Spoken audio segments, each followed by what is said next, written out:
I got to admit, I can't do this record justice.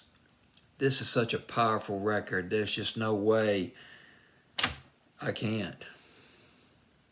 I I can't. All I can tell you is that this is probably one of the most powerful records I've ever come across. Arguably the most powerful record on this fancy playlist. A song that's processing, that seems to be, from what I take it, processing past toxic relationships where your spouse or your lover is derogatory and abusive towards you, and you feel small, and you want to rise above that. You just want to rise above that. It is absolutely unblemished. Unflinching honesty pervades this record, taking a look at herself, admitting her faults, along with what has happened to her in the past. And I'm not sure, it's almost as if she's changing narrators on this record. Sometimes it seems like she's sort of a guru of sorts, telling women that it's okay to not get married. You don't have to be married. You don't have to have a relationship.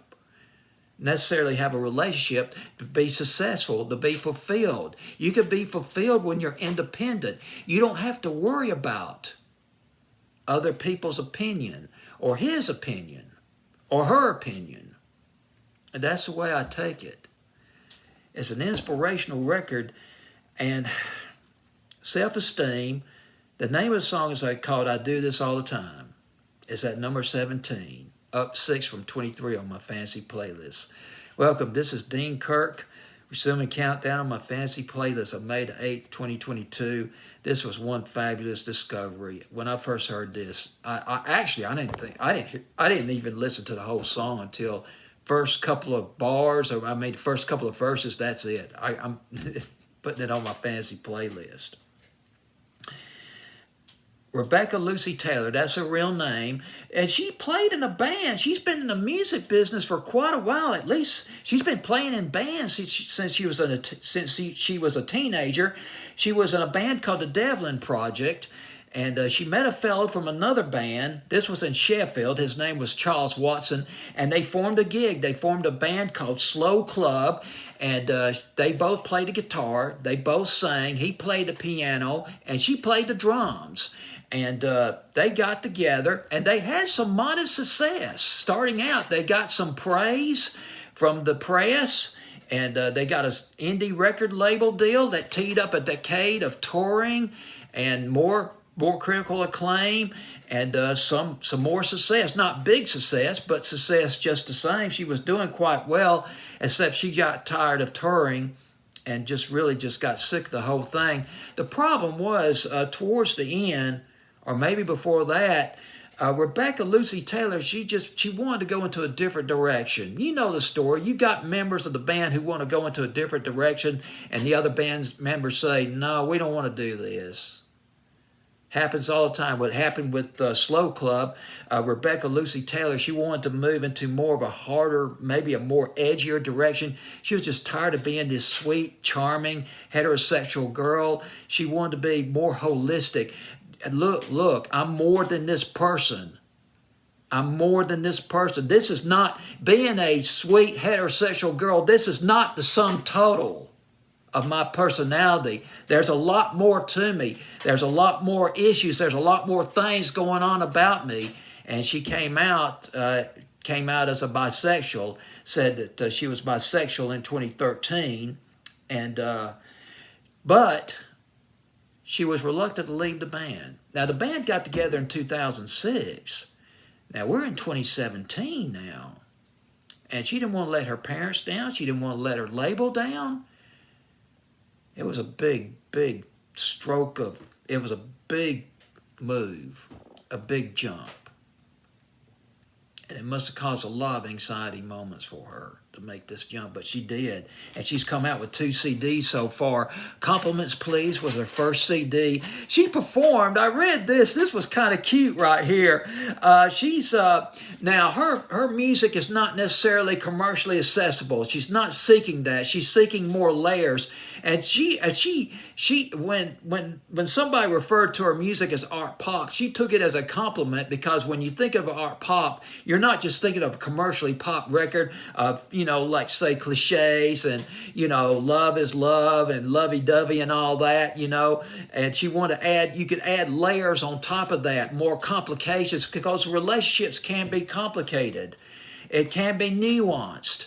There are always 2 sides, most of the time, a lot of times there are 2 sides of the story on this. And relationships, there are blemishes in everything, and her personality, everybody's personality, relationships, and that's what this song, that's what I take it as this song touches on, blemishes in relationships, and these glaring fault lines that show up sometimes in an era of puppy love, when it starts out as puppy love, when you first meet somebody and just fall absolutely in love or whatever you want to call it, it kind of covers up or kind of glosses over those glaring fault lines. But as over a period of time, as you get to know the person more, and sometimes disillusion sets in and everything, and those fault lines become more and more apparent until they cause a tremendous rift in their relationship. And I think it's all these things and more. She's guru. And I tell you, at times, I think she's not only talking or encouraging other women in her way to be independent, but I think she may be giving her some self-help as well, which is fine on this record. Let me read you. There are some poignant moments in this record, and I want to read you a few. I want to read you a lyric. This was the part that gave me goosebumps right here, and I think she touches on a past relationship, and I'll just do the quote-unquote thing right here. Now and again, quote, now and again you make complete sense. But most of the time, I'm sat here feeling stupid for trying. My hunger times, my impatience equals the problems. There she admits some of her faults right here. You're beautiful and I want the best for you, but I also hope you fail without me. It was rather miserable trying to love you. And there's this pause, and then in the background, here comes the strings, the melancholy swell of the strings come up in the background, and you goosebumps, and your spine is tingling, and you're just, oh boy, this is something right here. Because this is a very human thing, because we got strengths and we got faults, and she's very honest.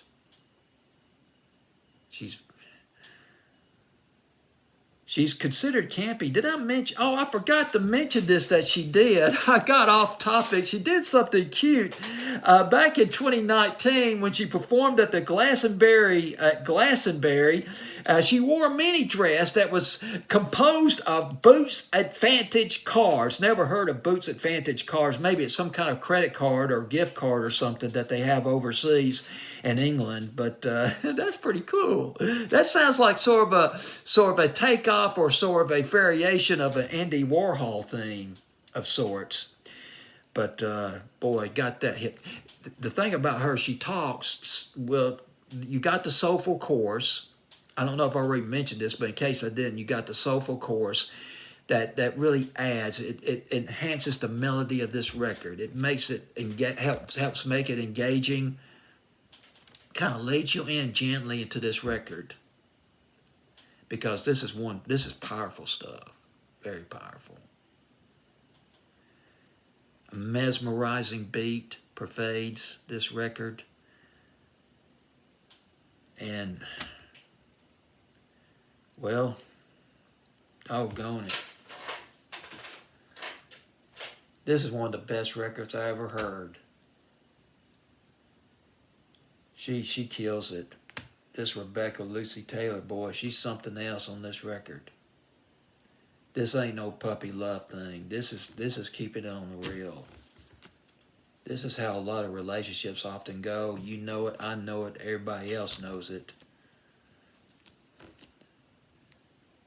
Well, here's the deal. the formats, the radio formats for this record, even though it's not meant to be commercial, I see big possibilities on alternative. Alternative, adult alternative, possibly adult contemporary. I'm not so sure about pop. But with that said, I put it on my pop playlist. It's at 17 the week of May the 8th, 2022. But guess what? I put it at number 1 on my fantasy playlist, my latest fantasy playlist. Well, actually, the one I did last week. How about it, friends? Self-Esteem at number 1. Got it at number 1. It's a number 1 record because it's so original. It's refreshingly honest. She's spot on. Number 1, Self-Esteem. I do this all the time, just ahead of Megan Thee Stallion and Dua Lipa. And let's see, got Harry Styles debuting at number 4. He got that huge record out right now, so she's an elite company. This is a buzzworthy record, a 5-star rating, 10-star rating. If you want if you want encouragement, something that you're in a bad relationship, trying to overcome a bad relationship or a toxic relationship, might want to give this record a listen. Might want to check this record out. Well, this video's ran too long, so I'm gonna have to end this thing. Now, one thing I think I've already mentioned this before she left the band Slow Club. I want to include this real quick. Towards the end, when her band members didn't agree on her moving into a harder direction, she was making demos in secret and sharing them with a person named Jamie T, who toured with them, and that eventually led to her leaving the band Slow Club. Just wanted to throw that in. But anyway, buzzworthy record at number 17. Well, number 17 on my fantasy playlist, May the 8th, 2022. Self-Esteem. I do this all the time.